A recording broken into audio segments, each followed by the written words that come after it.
Nossos cumprimentos carinhosos aos companheiros da União Espírita Cristã de Vila Velha. Mais uma vez estamos aqui para passar para vocês algumas das coisas que nós aprendemos com a doutrina dos Espíritos. Vamos iniciar a nossa fala com uma leitura preparatória tirada do livro Pão Nosso, escrito pelo Espírito Emmanuel, pela pena do Chico Xavier. Vamos ler a lição número 127, Lei do Retorno. Um versículo do Evangelho de João, no capítulo 5, versículo 29, diz: E os que fizeram o bem sairão para a ressurreição da vida, e os que fizeram o mal para a ressurreição da condenação. E o benfeitor Emmanuel faz alguns comentários. Em raras passagens do Evangelho, a lei reencarnacionista permanece tão clara quanto aqui, em que o ensino do Mestre se reporta à ressurreição da condenação. Como entenderiam estas palavras os teólogos interessados na existência de um inferno ardente e imperecível? As criaturas dedicadas ao bem encontrarão a fonte da vida em se banhando nas águas da morte corporal. Suas realizações do porvir seguem na ascensão justa, em correspondência direta com o esforço perseverante que desenvolveram no rumo da espiritualidade santificadora. Todavia, os que se comprazem no mal cancelam as próprias possibilidades de ressurreição na luz. Cumpre-lhes a repetição do curso expiatório. É a volta à lição ou ao remédio. Não lhes surge diferente alternativa. A lei de retorno, pois, está contida amplamente nessa síntese de Jesus. Ressurreição é ressurgimento. E o sentido da renovação não se compadece com a teoria das penas eternas. Nas sentenças sumárias e definitivas, não há recurso salvador. Através da referência do Mestre, contudo, observamos que a providência divina é muito mais rica e magnânima que parece. Haverá ressurreição para todos, apenas com a diferença de que os bons tê-la-ão em vida nova, e os maus em nova condenação, decorrente da criação reprovável deles mesmos. Para dar início ao nosso estudo, nós vamos fazer uma breve oração, pedindo a Jesus, esse Mestre inigualável, que continue sempre conosco, permitindo que cada vez mais a doutrina dos Espíritos permaneça em nossa mente, em nosso coração, trazendo para nós sempre a paz que Jesus nos prometeu. Agradecemos a Ti, Mestre, mais essa oportunidade de estarmos juntos nesse momento, levando esse conhecimento que o Evangelho nos traz e que a doutrina nos explica. Envolva-nos na Tua luz, no Teu amor e na Tua paz, trazendo-nos sempre o conforto e a esperança que a reencarnação nos propicia. Obrigado, Jesus, permaneça conosco sempre, que assim seja. Como já dissemos, companheiros, vamos falar hoje sobre a pluralidade das existências, também conhecida como reencarnação. É um tema que está explícito lá no Livro dos Espíritos, no capítulo 4. Tudo isso que nós vamos falar começa com um diálogo que existiu entre Jesus e um doutor da lei chamado Nicodemos. Nicodemos era um desses doutores da lei que não se apegava à letra fria da palavra, mas buscava um conhecimento um pouco mais profundo do que simplesmente aquilo que ele havia aprendido durante toda a sua vida. Não tinha intenção, Nicodemos, de julgar, de condenar as pessoas, mas de ensiná-las, de fazê-las compreender. E para isso era necessário que ele também compreendesse. E em um diálogo de Jesus com Jesus, Jesus lhe falou sobre nascer de novo. E ele ficou assustado, apavorado com aquela ideia, porque ele, apesar de já ter ouvido falar entre os judeus antigos sobre a ideia do eterno retorno, ele não compreendia muito bem como isso acontecia. E Jesus, para não deixar dúvida, lá no capítulo 3 do Evangelho de João, disse para Nicodemos: em verdade te digo, que se alguém não nascer de novo, não pode ver o reino de Deus. Nicodemos ficou bastante aturdido com essa afirmativa de Jesus e o diálogo deles continuou durante algum tempo. Mas para nós o que importa é que Jesus, nesse momento, falava com Nicodemos claramente sobre a reencarnação, conhecida pelos gregos antigos como palingenesia e por alguns outros como metempsicose, sendo que a metempsicose era uma doutrina, uma filosofia que compreendia a transmigração das almas, inclusive entre seres de outras espécies.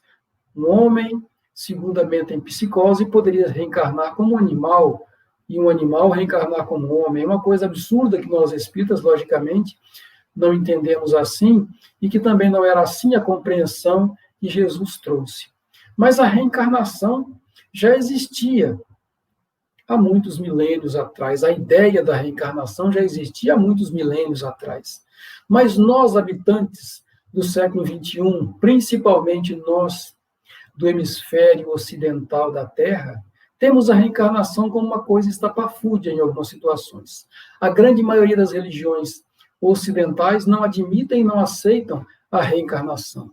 E teceram para ela um conceito místico, ou um conceito mítico, que é a volta de alguém que morreu a uma nova vida, como se isso fosse um fato extraordinário. Quando se fala que fulano talvez seja a reencarnação de outra pessoa, eles ficam pensando, mas por que fulano reencarnou? Como se isso não estivesse dentro das leis naturais. Não existe essa compreensão dentro das religiões ocidentais. Mas, pelo conceito espírita, a reencarnação é um fato natural que acontece com todas as pessoas, como qualquer outro fato natural da vida. É simplesmente a experiência do espírito imortal em novas realidades materiais para promover a sua evolução. Simples assim. É um fato corriqueiro e natural que acontece a todos os momentos. Não é um fato mítico, não é um fato extraordinário. Um fato simplesmente natural, mesmo porque a reencarnação é um conceito universal. A maioria da população da Terra, de alguma forma, acredita na reencarnação. A reencarnação é tida por essa maioria das comunidades como um fato incontestável. Os hinduístas, os budistas, os lamaístas, as religiões de matriz africana, as religiões espiritualistas e os espíritas, além dos judeus antigos, os judeus da época de Jesus e anterior a ele, todos têm a convicção, ou pelo menos a ideia clara da reencarnação. É tão forte a ideia reencarnacionista do mundo que algumas culturas têm a reencarnação como um fato alheio a qualquer fala religiosa. Os chineses, por exemplo, a maioria dos chineses, eles têm a reencarnação como um fato natural, mesmo quando se consideram ateus. Mesmo quando não acreditam em Deus, acreditam na reencarnação. Se você perguntar para alguns chineses de algumas regiões da China, se ele acredita em reencarnação, ele não vai nem entender a sua pergunta. Ele vai dizer, claro que eu acredito, é uma coisa que está no nosso dia a dia, uma coisa natural. Eles têm a reencarnação como uma coisa natural, explicada principalmente pela evolução da humanidade, pela evolução das espécies. Nós sabemos, nós espíritas, sabemos que nós vivemos em duas realidades distintas, mas interconectadas. Duas realidades que se dão no que André Luiz chamou, o espírito André Luiz chamou, em dois mundos. Nós vivemos em duas realidades, reencarnados ou desencarnados, no plano físico ou no plano espiritual. Realidades distintas, mas que se reconectam, que se interrelacionam, que estão intimamente ligadas entre si. Nós evoluímos em dois mundos. No plano espiritual, como espíritos errantes, aguardando novas oportunidades de reencarnação, e no plano físico, como reencarnados, cumprindo etapas evolutivas, sejam elas de resgate, ou de prova, ou de missão, ou simplesmente caminheiros da evolução, porque existem reencarnações, principalmente as reencarnações primeiras, que não são nem de provas e nem de expiação, são simplesmente reencarnação que tem o objetivo de nos permitir que nós possamos evoluir, porque é assim, naturalmente, que o ser humano evolui. E nós podemos ter a convicção da reencarnação na justiça que ela promove. É a justiça divina sendo promovida da forma mais clara e transparente. No Livro dos Espíritos, pergunta número 171, Allan Kardec questiona os espíritos sobre a reencarnação. Em que se funda, pergunta ele, em que se funda o dogma da reencarnação? Vejamos que Allan Kardec usa a palavra dogma em seu sentido filosófico, no sentido de uma afirmativa que todos nós temos como certa. Diferente dos dogmas das igrejas, principalmente da Igreja Católica, não são daqueles dogmas que Kardec falava. Kardec utilizava a palavra dogma no seu conceito filosófico. Em que se funda o dogma da reencarnação? Perguntava ele. E os espíritos serenamente respondem, na justiça de Deus e na revelação dos espíritos, na justiça de Deus, na parte lógica e na revelação dos espíritos que estava sendo dada naquele momento, na parte prática. Todos os espíritos, continuam os espíritos respondendo, todos os espíritos tendem para a perfeição. E Deus lhes faculta os meios de alcançá-la, proporcionando-lhes as provações da vida corporal. É a resposta dos espíritos, parte da resposta dos espíritos para essa pergunta, para a fundamentação lógica e prática da realidade incontestável da reencarnação. Kardec ainda pergunta, nessa mesma parte do Livro dos Espíritos, a pergunta 132, qual o objetivo da encarnação dos espíritos? E os espíritos respondem, Deus lhes impõe a encarnação com o fim de fazê-los chegar à perfeição. A reencarnação é o caminho que nós temos para chegar à perfeição. Seria impossível chegarmos à perfeição com apenas uma existência, mesmo que ela durasse 80, 100 anos. Tanto há que se aprender que nenhuma pessoa é capaz de aprender muita coisa em apenas uma encarnação. E Jesus já nos exigiu a perfeição. Lembram-se que no Evangelho de Mateus, lá no Sermão da Montanha, Jesus nos ordenou, sede vós, pois, perfeitos, como perfeito é o vosso Pai Celestial. Ora, como sermos perfeitos vivendo uma vida tão breve, tão curta de apenas 80 anos, e aqueles que não chegam nem sequer próximo a isso? Jesus não nos ia ordenar a realizar alguma coisa que fosse na prática inconcebível, que fosse na prática impossível de se realizar.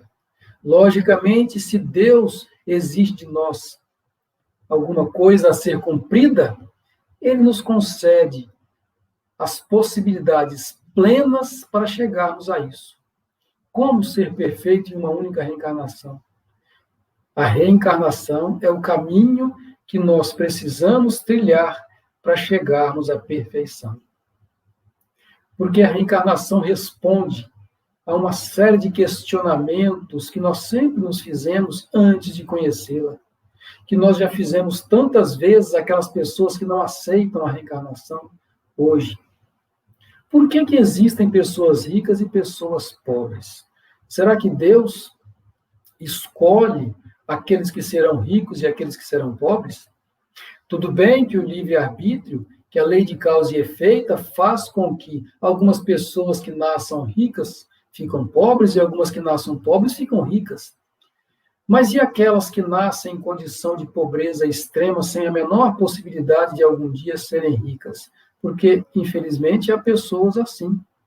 Existem pessoas que nascem em países, e até mesmo no nosso país, que por mais que elas estejam brindadas pela sorte, elas jamais chegarão a conquistar fortuna.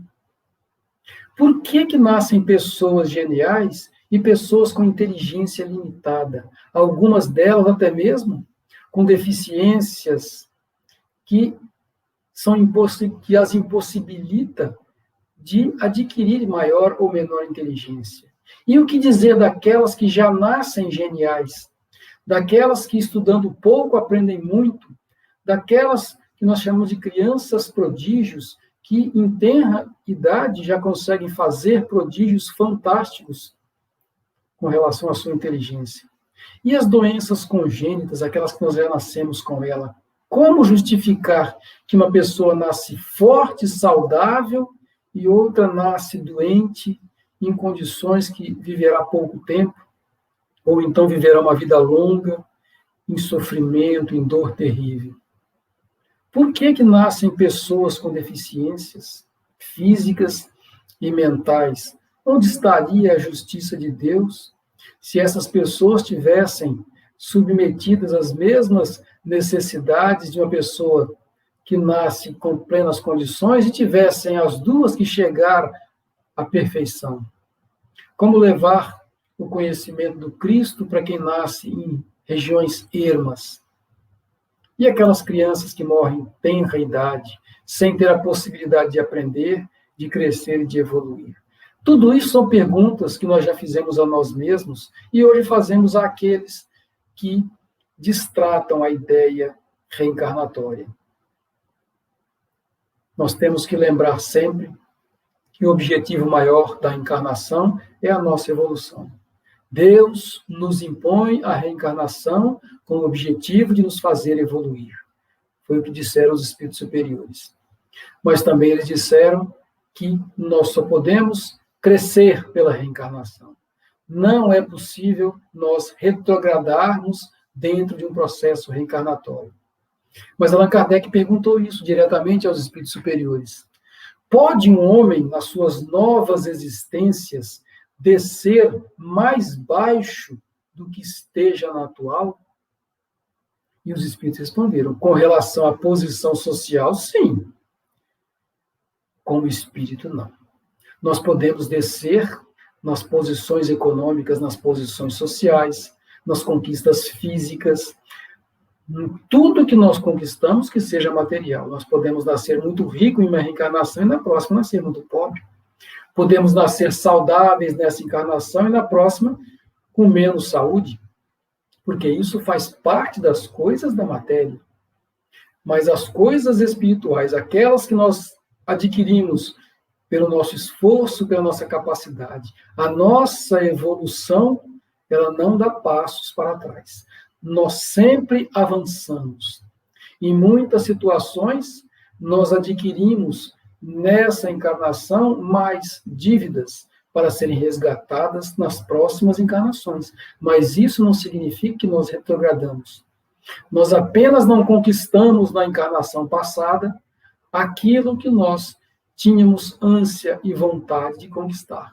Por isso que parece, muitas vezes, que algumas pessoas retrogradam na reencarnação, mas isso absolutamente não acontece. Nós sempre caminhamos para frente.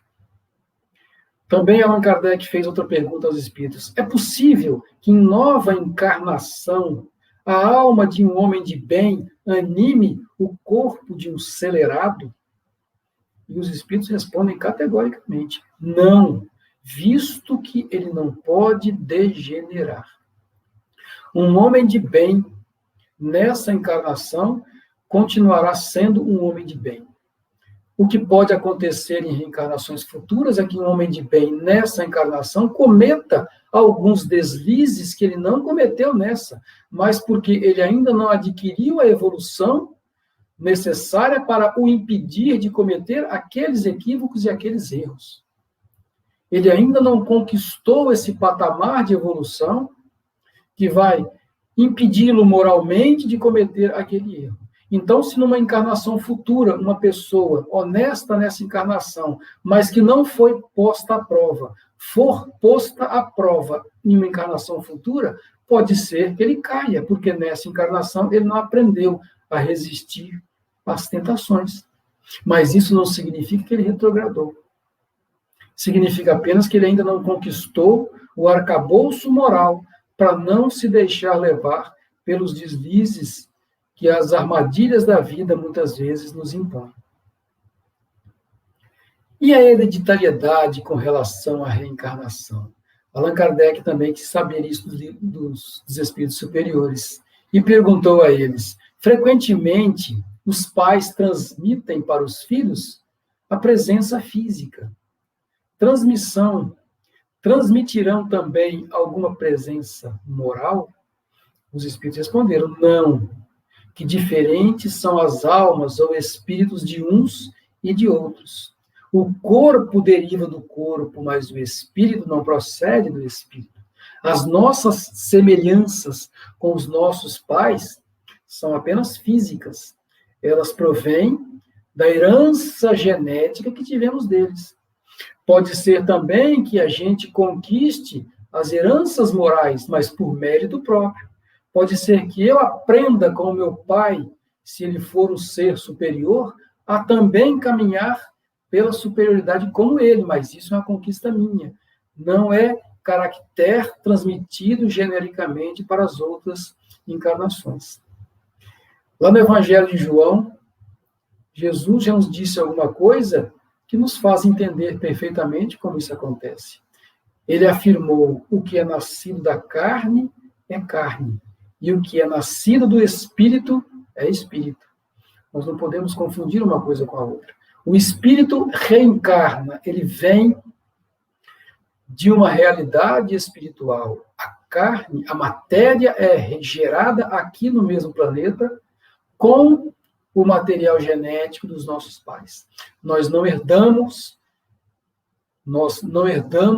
moral. Nós aprendemos lições morais com os nossos pais, ou com qualquer pessoa que esteja ao nosso redor, mas nós não herdamos esses caracteres. E isso pode ser comprovado pelas experiências, pelo conhecimento que os homens têm a respeito do mundo. O Gabriel Delany, um dos iniciantes da doutrina espírita, discípulo de Allan Kardec, ele escreveu um livro chamado A Reencarnação. Nesse livro ele traz diversas evidências terrenas de reencarnação. E falando sobre hereditariedade, ele mostra alguns exemplos de espíritos grandiosos, seres de uma inteligência fantástica, de uma moral absolutamente elevada aqui na Terra, que tiveram filhos diferentes deles. Ele cita o exemplo de pessoas muito inteligentes, como Augusto Comte, o pai do positivismo, Kepler, Immanuel Kant, Roger Bacon, Claude Bernard, Nicolau Copérnico e tantos outros que tiveram nascimentos vindos de meios obscuros, ou seja, as suas famílias não tinham nem a capacidade moral e muito menos a inteligência de alguns desses que foram aqui citados. Então, eles são filhos de pais obscuros, de pais pouco inteligentes. Em compensação, Sócrates e Temístocles, são dois outros exemplos que o Gabriel Delany traz, tiveram filhos indignos, duas pessoas de uma moral tão elevada, de uma inteligência tão rara, tiveram filhos que absolutamente não pareciam ser filhos deles, apenas na aparência física, porque o espírito que reencarnou não era tão afim moralmente quanto esses pais. E eles vieram, claro, em expiações ou em provas, ou em algumas situações, para promover a sua evolução, tanto dos pais quanto dos filhos que reencarnaram. Então, isso mostra que nós não herdamos esse tipo de herança. Ainda falando sobre hereditariedade, Allan Kardec quis saber dos espíritos. De onde deriva a semelhança de caráter que muitas vezes existe entre dois irmãos, principalmente quando eles são gêmeos? Porque depois que os espíritos responderam que nós não herdamos esses caracteres, Kardec sabia, então por que os irmãos gêmeos, muitas vezes, têm tanta semelhança de caráter, seja para o bem ou para o mal? Isso não é um determinante. Existem gêmeos que são completamente diferentes, moralmente e intelectualmente.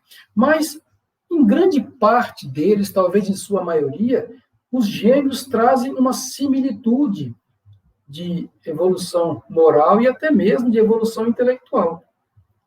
E aí, Kardec responde: são espíritos simpáticos que se aproximam por analogia de sentimentos e se sentem felizes por estarem juntos. É claro que, em algumas situações, pode acontecer também o oposto. Pode ser que eles não estejam nada felizes de estarem juntos, mas nascem juntos no útero, porque foi uma das possibilidades que a espiritualidade superior encontrou de fazê-los se acertar. Porque em discussões, em brigas antigas, muitas vezes eles se humilharam, se agrediram, se ofenderam. Em outras possibilidades reencarnatórias, não conseguiram, digamos assim, fazer as pazes ou conviver harmoniosamente, como nós estamos habituados a dizer. Então, eles vêm, algumas vezes, em situação gemelar, justamente para conviverem mais tempo juntos e aprenderem melhor. Isso pode acontecer com espíritos elevados, espíritos simples ou até mesmo espíritos inferiores. Existem livros da literatura espírita que mostram o caminho de gêmeos perversos que se agrediam mutuamente, que agrediam os outros mutuamente e que foram escolhidos para nascerem em uma gravidez de gêmeos, sendo que um tinha uma deficiência na visão e o outro tinha deficiência na fala e na audição, para que um fosse o ouvido do outro e o outro fosse a voz do outro, fazendo com que, na necessidade de colaborarem entre si, eles pudessem estabelecer entre eles a amizade que em outras situações não conseguiam estabelecer. Mas fiquemos sempre conscientes de que a reencarnação não transmite caracteres genéticos dos pais para os filhos, e nem que gêmeos univitelinos sejam iguais em caráter. Nem sempre isso acontece. Muito mais é pela lei de afinidade, como nos informou claramente os espíritos superiores por meio de Allan Kardec. Certamente existem irmãos gêmeos que não sustentam absolutamente nenhuma simpatia entre si. Outra questão que intriga quando falamos de reencarnação é a questão dos sexos. Allan Kardec perguntou aos seres superiores: tem sexo os espíritos? E os espíritos responderam: não como entendeis, pois que os sexos dependem da organização. Nós sabemos que a questão da sexualidade na Terra, ela é um atributo referente à procriação. A evolução na Terra, conduzida pelos maiorais da espiritualidade, logicamente, a evolução na Terra escolheu a reprodução sexuada para dar sentido à nossa evolução aqui na Terra. Então, sexualidade é uma coisa do nosso planeta, uma coisa do planeta físico, talvez de outros orbes físicos que também têm vida material, também seja assim. Mas aqui na Terra, certamente, a sexualidade é uma coisa nossa. Quando desencarnamos, a questão sexual para de fazer efeito sob o ponto de vista prático. É claro que nós, ainda espíritos em etapas evolutivas primárias, carregamos para o plano espiritual a psicologia da polaridade sexual que tínhamos aqui. Se eu passei 50, 60, 80 anos como um homem, eu vou desencarnar e vou continuar me entendendo como homem. Como eu vou desencarnar e continuar me entendendo como uma pessoa com essa estatura, com esse biotipo? Porque isso fica impresso no nosso ser perispiritual, como uma remanescência da encarnação. Mas nada impede que em uma reencarnação futura eu reencarne depois de uma preparação espiritual em uma outra polaridade espiritual. Essa é a pergunta que Allan Kardec fez aos espíritos logo depois, em seguida a essa que nós fizemos. Allan Kardec perguntou: pode o espírito que animou o corpo de um homem animar o de uma mulher e vice-versa? E os espíritos responderam: de certo, são os mesmos os espíritos que animam os homens e as mulheres.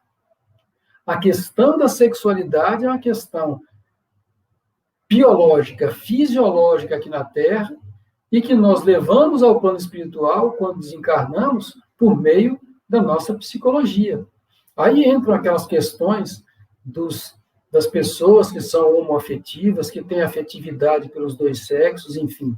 São questões ligadas muito mais à reencarnação do que aos espíritos. São questões que nós temos que enfrentar aqui na Terra, porque os espíritos não têm sexo.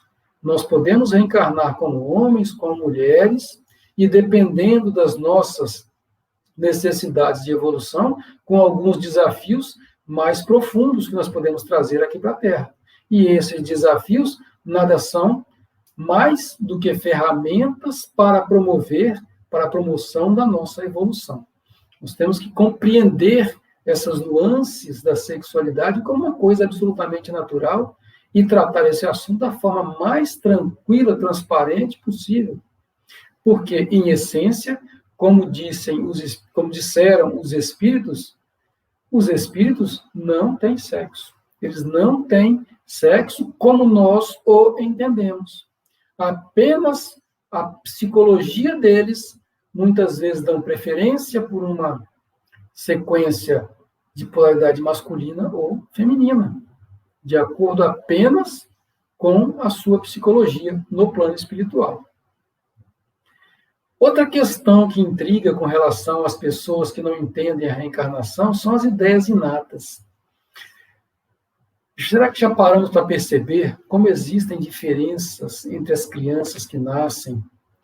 Por que algumas têm tanta facilidade em aprender alguma coisa e outras têm tanta dificuldade, e algumas já nascem sabendo? A verdade é que todos nós, de alguma forma, já nascemos sabendo. Nós estamos aqui apenas para eclodir essa sabedoria que já está dentro de nós. A gente nasce sabendo, só que o nosso corpo, a preparação, a nossa reencarnação oblitera esse conhecimento que está dentro de nós. Por isso que Platão já dizia em um dos seus diálogos: aprender é recordar, porque nós já temos isso dentro de nós.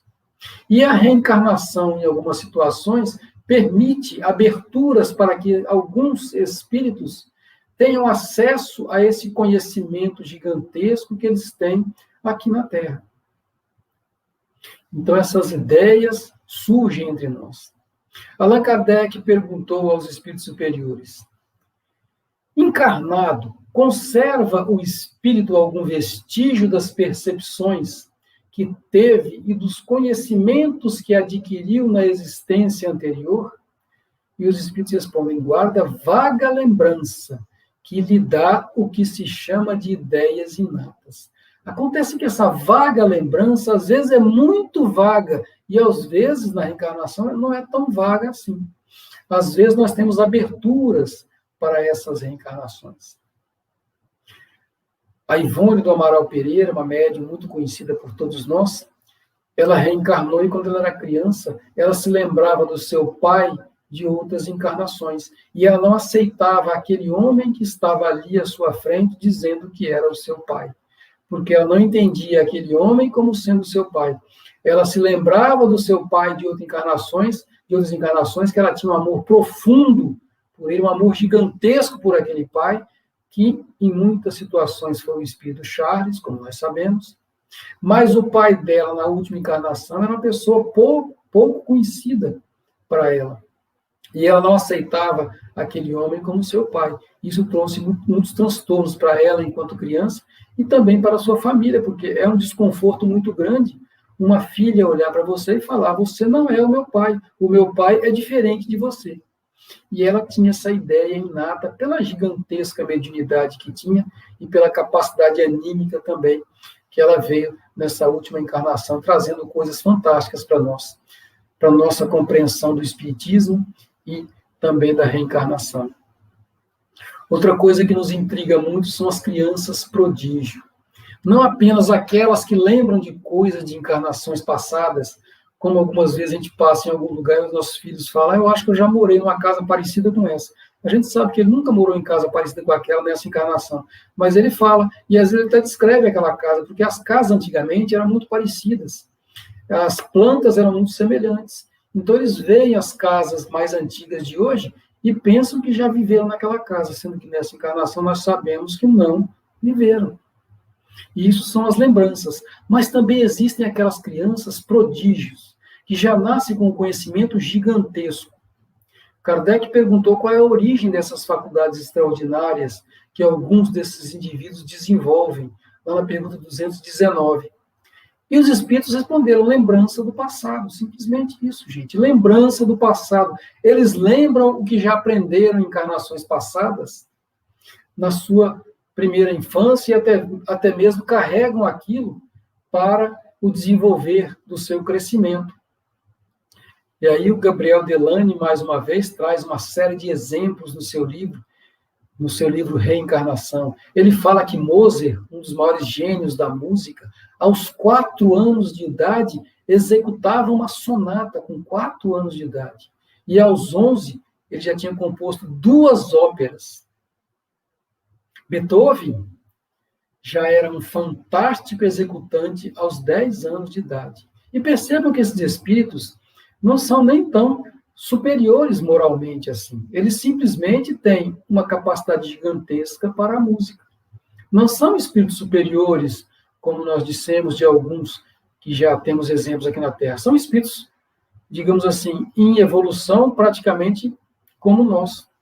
Mas em inteligência musical são gigantescos. Outros, como Paganini, talvez o maior violinista de todos os tempos, já se apresentava em público aos 9 anos de idade. Não é porque as pessoas iam na escolinha para ver aquele garotinho tocar rabeca, não. É porque ele fazia concertos para multidões, cobrava ingresso e as pessoas pagavam. Já era um gênio aos 9 anos de idade. Michelangelo Buonarroti, o pintor do teto da Capela Sistina, aos 8 anos de idade já conhecia tanto pintura que o seu mestre, o seu professor de pintura o abandonou, afirmando que não tinha mais nada para ensiná-lo, porque ele já sabia tudo o que ele podia ensinar àquela criança. Isso com 8 anos de idade. No lado da matemática, Blaise Pascal, o maior gênio do século XVII, talvez não, certamente um dos maiores gênios da história da humanidade, Blaise Pascal, aos 13 anos, publicou o que nós conhecemos hoje como tratados sobre as seções cônicas, falando sobre círculos, parábolas, hipérboles, enfim, uma série de curvas matemáticas complexas, e ele publicou esse tratado com 13 anos de idade. Mas das narrativas de Gabriel Delany, a mais intrincada é de um sujeito chamado Henri de Renec. Ele nasceu em Lubeck, que hoje seria ali próximo, ou na Alemanha. Ele nasceu em 1721. Henri falou quase ao nascer, em alguns dias já sabia escrever. Aos 2 anos, já sabia 3 línguas. Aos 2 e meio, fez exame de geografia e história e passou.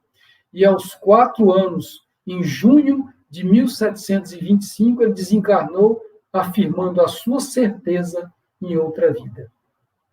São exemplos que nos vêm para nos comprovar a reencarnação.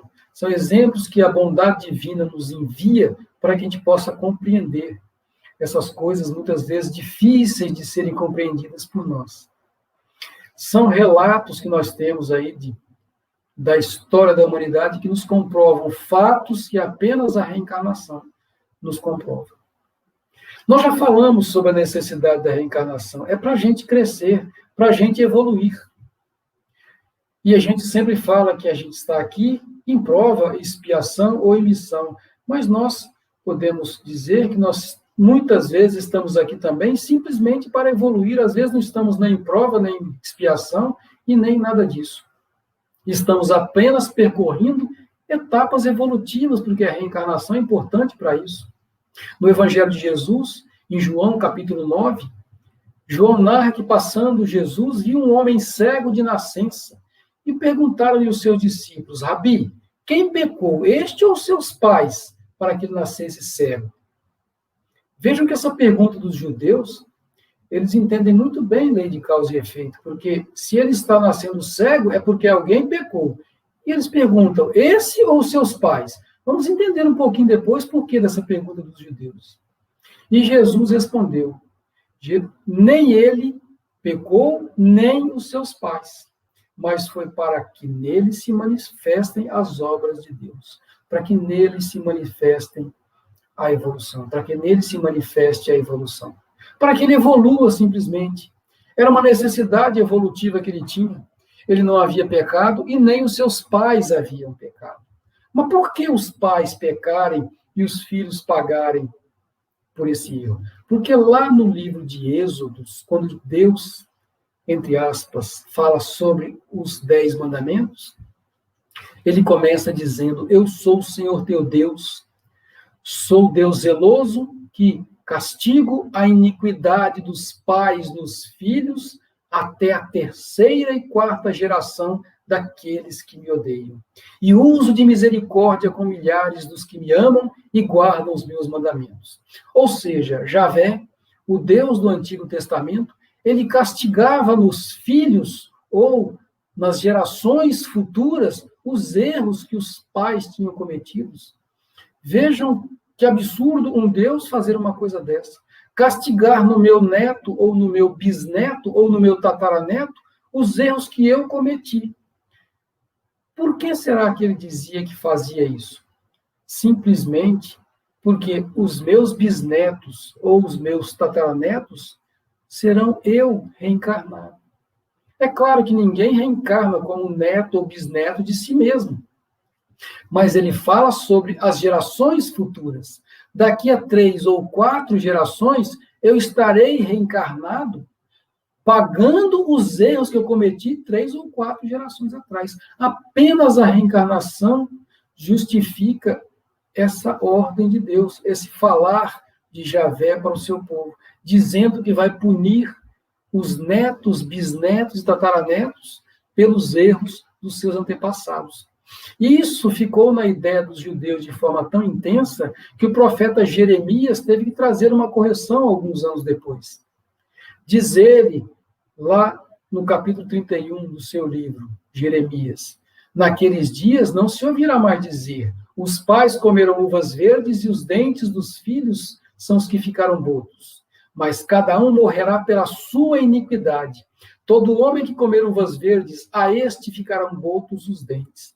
Porque tinha uma ideia corrente que quem comesse uvas verdes, os dentes apodreciam. Para evitar que a criançada ficasse roubando uvas nos parreirais.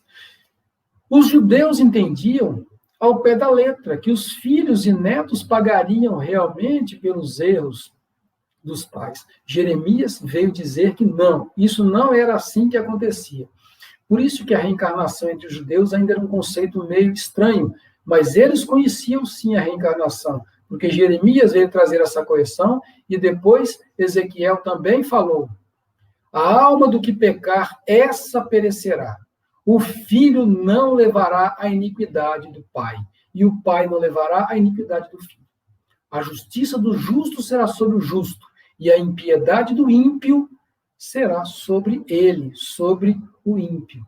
Esclarecendo que aquela informação lá do livro Êxodo não era ao pé da letra, era uma informação figurativa, figurada, dizendo que daqui a 4 gerações eu estarei colhendo os frutos que eu plantei nessa.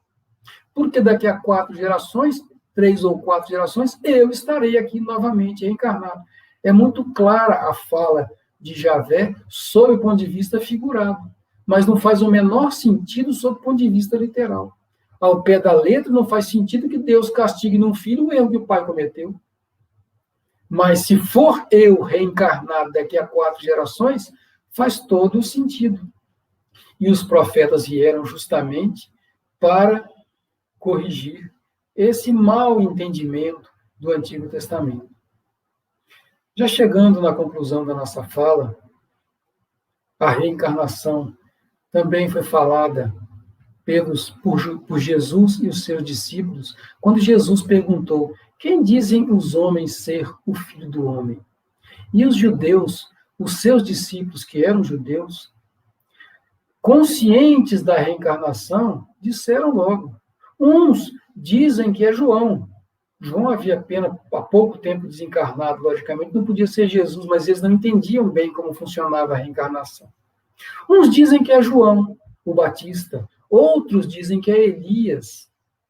Outros dizem que o mestre é Jeremias, ou outro profeta reencarnado. Ou seja, eles só não usaram a palavra reencarnado. Eles apenas disseram, ou algum outro profeta. Logicamente, reencarnado. Mas Jesus quis saber algo mais profundo e perguntou a Pedro: mas vós, quem dizeis que eu sou? E Pedro lhe respondeu: tu és o Cristo, Filho do Deus vivo. E Jesus então lhe respondeu. Disse-lhe Jesus: bem-aventurado és tu, Simão Bar-Jonas, porque não foi a carne e o sangue que te revelou, mas meu Pai que está no céu. Como quem diz, isso é uma verdade que você está dizendo pela via mediúnica, porque eu, Jesus dizendo, eu não sou ninguém reencarnado. Como quem diz, é a primeira vez que eu estou aqui na Terra. Apesar dos seus discípulos acharem que Jesus era alguns dos antigos profetas reencarnados, Jesus deixou claro para todos eles, nessa fala com Pedro, que era a primeira vez que ele estava chegando aqui na Terra. Porque a afirmativa de Pedro veio das esferas superiores. Naquele diálogo que começamos falando sobre Jesus e Nicodemos, Jesus fala claramente para ele, não deixando a menor dúvida com relação à reencarnação. Em verdade te digo que quem não renascer da água e do Espírito não pode entrar no reino de Deus. O que nasceu da carne é carne. O que nasceu do Espírito é Espírito.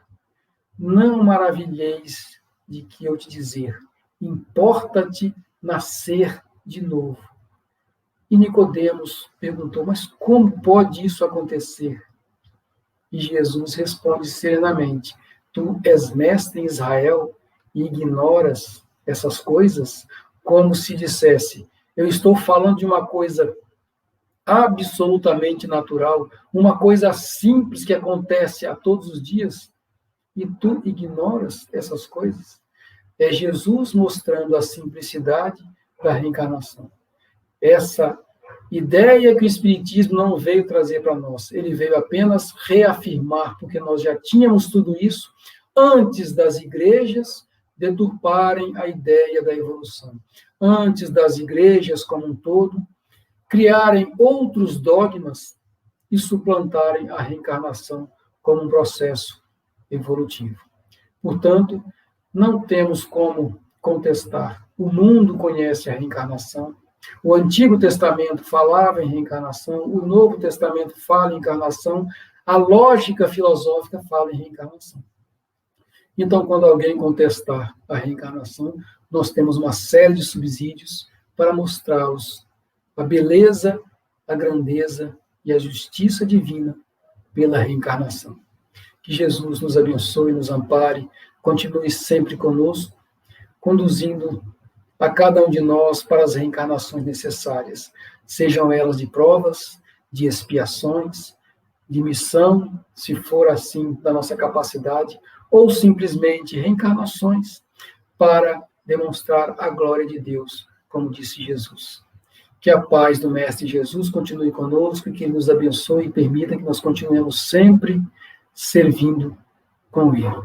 Nós encerraremos com uma breve oração de agradecimento, voltando o nosso coração e a nossa mente para Jesus, agradecendo o favor de mais esse encontro, de mais esse contato com amigos, pedindo a Ele que renove essas oportunidades em outras ocasiões, quem sabe em breve, presencialmente, podendo nos encontrar e nos abraçar fisicamente.